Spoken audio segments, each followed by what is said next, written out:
വർഷം 2003.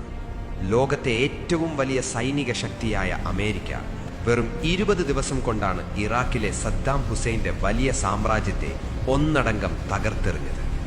ഇറാഖിൻ്റെ ലക്ഷക്കണക്കിന് സൈനികർ അമേരിക്കൻ പീരങ്കികൾക്ക് മുന്നിൽ ചിതറിയോടി. ലോകം മുഴുവൻ ആ സൈനിക ശക്തി കണ്ട് വിറച്ചുപോയി. എന്നാൽ ഇതേ അമേരിക്ക ഇറാന്റെ തൊട്ടടുത്തുള്ള ഇറാൻ എന്ന രാജ്യത്തേക്ക് തിരിയുമ്പോൾ കഴിഞ്ഞ 40 വർഷങ്ങളായി ഒരൊറ്റ കാര്യം മാത്രമേ ചെയ്യുന്നുള്ളൂ: വെറും ഭീഷണിപ്പെടുത്തൽ. അതെ, അത്യാധുനിക ആയുധങ്ങളും ലോകത്തിലെ ഏറ്റവും വലിയ സേനയുമുണ്ടായിട്ടും ഇസ്രയേലോ അമേരിക്കയോ ഇന്ന് വരെ ഇറാന്റെ മണ്ണിലേക്ക് നേരിട്ടൊരു കരയുദ്ധത്തിന്, ഗ്രൗണ്ട് ഇൻവേഷന് ധൈര്യം കാണിച്ചിട്ടില്ല. എന്തുകൊണ്ടാണത്? ഇറാന്റെ കയ്യിലുള്ള ന്യൂക്ലിയർ ആയുധങ്ങളെ പേടിച്ചിട്ടാണോ? അല്ല. ഇറാന്റെ വലിയ സൈന്യത്തെ ഭയന്നിട്ടാണോ? ഒരിക്കലുമല്ല. സത്യം അതൊന്നുമല്ല. അമേരിക്കൻ ജനറൽമാരുടെ പോലും ഉറക്കം കെടുത്തുന്ന, ഒരു സൈന്യത്തിനും ജീവനോടെ തിരിച്ചു വരാൻ കഴിയാത്തത്ര ഭീകരമായ ഒരു മരണക്കെണി ഇറാന്റെ അതിർത്തിക്കുള്ളിൽ ശത്രുക്കളെ കാത്തിരിപ്പുണ്ട്. ആധുനിക ടെക്നോളജിക്കും ലക്ഷക്കണക്കിന് ബോംബുകൾക്കും പോലും ഭേദിക്കാൻ കഴിയാത്ത, പ്രകൃതി തന്നെ നിർമ്മിച്ചു വെച്ചിട്ടുള്ള വലിയൊരു അദൃശ്യ കോട്ടയാണ് ഇറാൻ, ദി ഇൻവിസിബിൾ ഫോർട്രസ്. ഒരൊറ്റ രാത്രി കൊണ്ട് ഇസ്രയേലിന് നേരെ 200 മിസൈലുകൾ മഴ പോലെ പെയ്യിച്ചിട്ടും അമേരിക്ക ഇറാനു മുന്നിൽ പകച്ചു നിൽക്കുന്നത് ഈ ഒരു കാരണം കൊണ്ടാണ്. ഒരു വൻശക്തിക്കും കീഴടക്കാൻ കഴിയാത്ത ആ കോട്ടയുടെ രഹസ്യങ്ങൾ, ലോകം ഭയക്കുന്ന ആ മരണക്കെണിയുടെ ചുരുളുകൾ നമ്മൾ ഇന്ന് ലോകത്തിനു മുന്നിൽ തുറക്കാൻ പോകുകയാണ്. ചരിത്രമുറങ്ങുന്ന ആ രക്തരൂക്ഷിതമായ രഹസ്യങ്ങളിലേക്ക് വെൽക്കം ടു തെക്കിനി ഫാക്ട്സ്. ഒരു രാജ്യത്തെ ആക്രമിക്കാൻ പോകുന്നതിന് മുൻപ് ഏതൊരു സൈന്യവും ആദ്യം പഠിക്കുന്നത് ആ രാജ്യത്തിന്റെ ഭൂമിശാസ്ത്രമാണ്, ജിയോഗ്രഫി. അവിടെയാണ് ഇറാന്റെ ഏറ്റവും വലിയ വിജയം. ആദ്യം ഇറാന്റെ വലിപ്പം നോക്കാം. ഫ്രാൻസ്, ജർമ്മനി, UK, സ്പെയിൻ എന്നീ 4 വലിയ യൂറോപ്യൻ രാജ്യങ്ങൾ ഒന്നിച്ചു ചേർത്താൽ എത്ര വലിപ്പമുണ്ടോ അതിനേക്കാൾ വലുതാണ് ഇറാൻ. ഏകദേശം 1.6 ദശലക്ഷം സ്ക്വയർ കിലോമീറ്റർ. ഇത്രയും വലിയൊരു രാജ്യത്തേക്ക് കടന്നു കയറുക എന്നത് എത്ര വലിയ സൈന്യത്തിനും അസാധ്യമാണ്. എന്നാൽ വലിപ്പത്തേക്കാൾ ശത്രുക്കളെ ഭയപ്പെടുത്തുന്നത് അവിടുത്തെ ഭൂപ്രകൃതിയാണ്. ഇറാനെ ആർക്കെങ്കിലും ആക്രമിക്കണമെങ്കിൽ അവർക്ക് പ്രധാനമായും പടിഞ്ഞാറ് ഭാഗത്തുകൂടി വരണം. എന്നാൽ അവിടെ പ്രകൃതി ഇറാനു വേണ്ടി വലിയൊരു മതിൽ തീർത്തിട്ടുണ്ട്: സാഗ്രോസ് പർവ്വതനിരകൾ. ആയിരക്കണക്കിന് കിലോമീറ്ററുകൾ നീളത്തിൽ ആകാശത്തേക്ക് ഉയർന്നു നിൽക്കുന്ന ഭീമാകാരമായ മലനിരകളാണത്. ടാങ്കുകളും പീരങ്കികളുമായ ഒരു സൈന്യത്തിന് ഈ മലനിരകൾ കടക്കുകയെന്നത് ആത്മഹത്യയ്ക്ക് തുല്യമാണ്. ഈ മലയിടുക്കുകളിൽ ഒളിച്ചിരിക്കുന്ന ഇറാനിയൻ സൈന്യത്തിന്റെ മിസൈലുകൾക്കും സ്നൈപ്പറുകൾക്കും ശത്രുക്കൾ വെറും ഇരകൾ മാത്രമായിരിക്കും. 1980-ൽ സദ്ദാം ഹുസൈൻ തന്റെ സൈന്യവുമായി ഇറാനെ ആക്രമിക്കാൻ വന്നപ്പോൾ ഈ പർവ്വതനിരകളിൽ വെച്ചാണ് ഇറാന്റെ ഗറില്ല പോരാളികൾ അവരെ തകർത്തെറിഞ്ഞത്. ഇതൊരു ടാങ്ക് ശവപ്പറമ്പാണ്. ശരി, വൻ ശക്തികളായ അമേരിക്കയോ ഇസ്രയേലോ അത്യാധുനിക ടെക്നോളജി ഉപയോഗിച്ച് ഈ പർവ്വതനിരകളെല്ലാം മറികടന്ന് ഇറാന്റെ ഉള്ളിലേക്ക് പ്രവേശിച്ചു എന്ന് തന്നെ ഇരിക്കട്ടെ. എങ്കിൽ അവർ ആ രാജ്യത്തെ കീഴടക്കുമോ? ഇല്ല. കാരണം പർവ്വതങ്ങൾ കടന്നു വരുന്ന ശത്രു സൈന്യത്തെ കാത്തിരിക്കുന്നത് അതിനേക്കാൾ ഭയാനകമായ മരണമാണ്. ഇറാന്റെ നടുവിലായി സ്ഥിതി ചെയ്യുന്നത് ലോകത്തിലെ തന്നെ കഠിനമായ 2 വലിയ മരുഭൂമികളാണ്: ദഷ്ത് ഇ കവീർ, ദഷ്ത് ഇ ലുട്ട്. കടുത്ത ഉപ്പുവെള്ളം വറ്റി വരണ്ടുണ്ടായ മരുഭൂമികളാണിവ. വേനൽക്കാലത്ത് ഇവിടത്തെ ചൂട് 70 ഡിഗ്രി സെൽഷ്യസ് വരെ എത്താറുണ്ട്.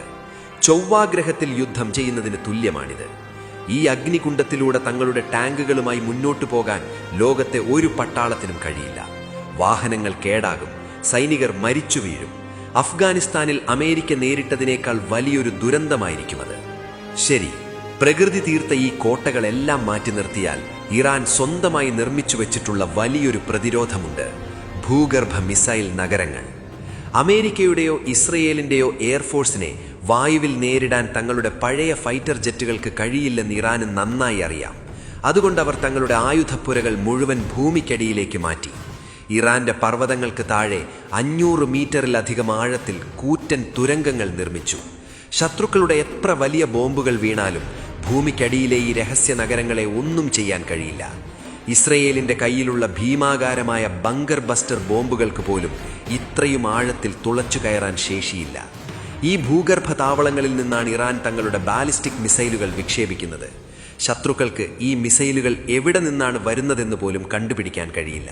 വൻ ശക്തികളായ അമേരിക്കയ്ക്കും ഇസ്രയേലിനും ഇറാന്റെ മണ്ണിൽ കാലുകുത്താൻ കഴിയാത്തതിൻ്റെ രണ്ടാമത്തെ വലിയ കാരണം ഇറാന്റെ ഈ അദൃശ്യ സൈന്യമാണ്. ഇതിനെ ആക്സിസ് ഓഫ് റെസിസ്റ്റൻസ് അഥവാ ശത്രുക്കൾക്ക് ചുറ്റുമുള്ള തീവളയം എന്നാണ് അവർ വിളിക്കുന്നത്. ഇറാനെ നേരിട്ട് ആക്രമിച്ചാൽ തങ്ങൾ ഒറ്റയ്ക്ക് പിടിച്ചു നിൽക്കില്ലെന്ന് ഇറാന് നന്നായി അറിയാമായിരുന്നു. അതുകൊണ്ട് കഴിഞ്ഞ 4 പതിറ്റാണ്ടുകളായി ഇറാന്റെ Islamic revolutionary guard corps middle ഈസ്റ്റിലുടനീളം തങ്ങളുടെ സ്വന്തം സായുധ സംഘങ്ങളെ പണം നൽകി വളർത്തിയെടുത്തു. ലെബനനിലെ ഹിസ്ബുള്ള, യമനിലെ ഹൂത്തികൾ, ഗാസയിലെ ഹമാസ്, സിറിയയിലെയും ഇറാഖിലെയും മറ്റു സായുധ മിലീഷ്യകൾ. ഇറാനിലേക്ക് ഒരു അമേരിക്കൻ അല്ലെങ്കിൽ ഇസ്രയേലി പട്ടാളക്കാരൻ കടന്നു കയറിയാൽ അന്ന് തുടങ്ങും ലോകം കണ്ടതിൽ വെച്ച് ഏറ്റവും വലിയ സർവനാശം. കാരണം ഇറാനു വേണ്ടി ഈ പ്രോക്സി ഗ്രൂപ്പുകൾ ഒന്നടങ്കം ഇസ്രയേലിന് നേരെയും മിഡിൽ ഈസ്റ്റിലുള്ള അമേരിക്കൻ സൈനിക താവളങ്ങൾക്ക് നേരെയും 10,000-കണക്കിന് മിസൈലുകൾ മഴ പോലെ പെയ്യിക്കും. ഒരൊറ്റ രാജ്യത്തോടല്ല, മറിച്ച് 5-6 രാജ്യങ്ങളിൽ കിടക്കുന്ന സായുധ സംഘങ്ങളുമായി ഒരേ സമയം അമേരിക്കയ്ക്ക് യുദ്ധം ചെയ്യേണ്ടി വരും. ചുരുക്കത്തിൽ അതൊരു 3ാം ലോക മഹായുദ്ധത്തിലേക്ക് കാര്യങ്ങൾ എത്തിക്കും. ഇനി ഇതെല്ലാം വൻ ശക്തികൾ മറികടന്നാലും ഇറാന്റെ കയ്യിലുള്ള ആ അവസാനത്തെ തുറുപ്പുചീട്ട് ലോകത്തെ മുഴുവൻ തകർത്തെറിയാൻ ശേഷിയുള്ളതാണ്. അതാണ് ഹോർമുസ് കടലിടുക്ക് അഥവാ സ്ട്രെയ്റ്റ് ഓഫ് ഹോർമുസ്. പേർഷ്യൻ ഗൾഫിനെയും അറബിക്കടലിനെയും ബന്ധിപ്പിക്കുന്ന വളരെ ഇടുങ്ങിയ ഒരു കടൽപാതയാണിത്. ലോകത്ത് ഉൽപ്പാദിപ്പിക്കുന്ന എണ്ണയുടെ 20 മുതൽ 30% വരെ ദിവസവും കൊണ്ടുപോകുന്നത് ഈ ചെറിയ കടലിടുക്കിലൂടെയാണ്.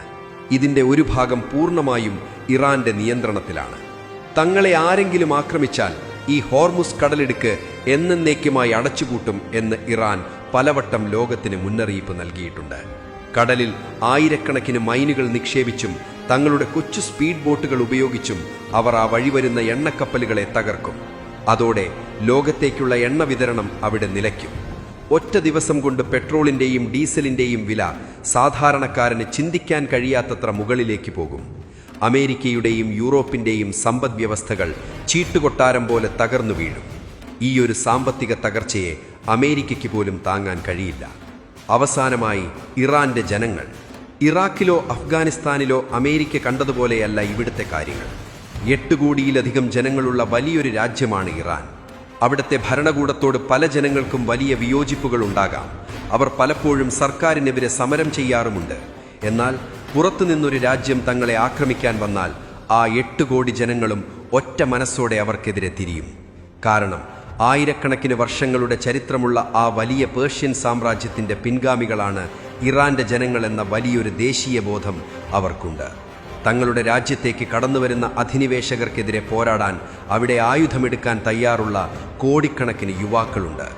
ഇപ്പോൾ നിങ്ങൾക്ക് മനസ്സിലായി കാണും എന്തുകൊണ്ടാണ് അമേരിക്കയും ഇസ്രയേലും ഇറാനെ നേരിട്ടൊരു യുദ്ധത്തിന് വെല്ലുവിളിക്കാത്തത് എന്ന്.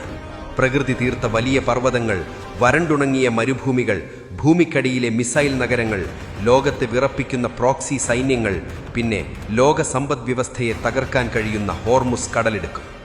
ഇറാനെ ആക്രമിക്കുക എന്നത് ഒരു രാജ്യത്തെ കീഴടക്കുകതുപോലെയല്ല, അതൊരാഗോള ദുരന്തത്തിലേക്കുള്ള വാതിൽ തുറക്കലാണ്. മിഡിൽ ഈസ്റ്റിൽ ഇപ്പോൾ സംഭവിച്ചുകൊണ്ടിരിക്കുന്നത് ഒരുപക്ഷെ ലോകത്തിന്റെ തലവര തന്നെ മാറ്റിയെഴുതിയേക്കാം. ഈ മെഗാ ഡോക്യുമെന്ററി നിങ്ങൾക്ക് ഇഷ്ടപ്പെട്ടെങ്കിൽ തീർച്ചയായും ലൈക്ക് ചെയ്യുക. ഒപ്പം നിങ്ങളുടെ സുഹൃത്തുക്കളിലേക്കും ഷെയർ ചെയ്യുക. ലോകത്തെ വിറപ്പിക്കുന്ന ഇത്തരം രാഷ്ട്രീയ ചരിത്ര രഹസ്യങ്ങൾ വളരെ ലളിതമായി മനസ്സിലാക്കാൻ തെക്കിനി ഫാക്സ് ഇപ്പോൾ തന്നെ സബ്സ്ക്രൈബ് ചെയ്യുക.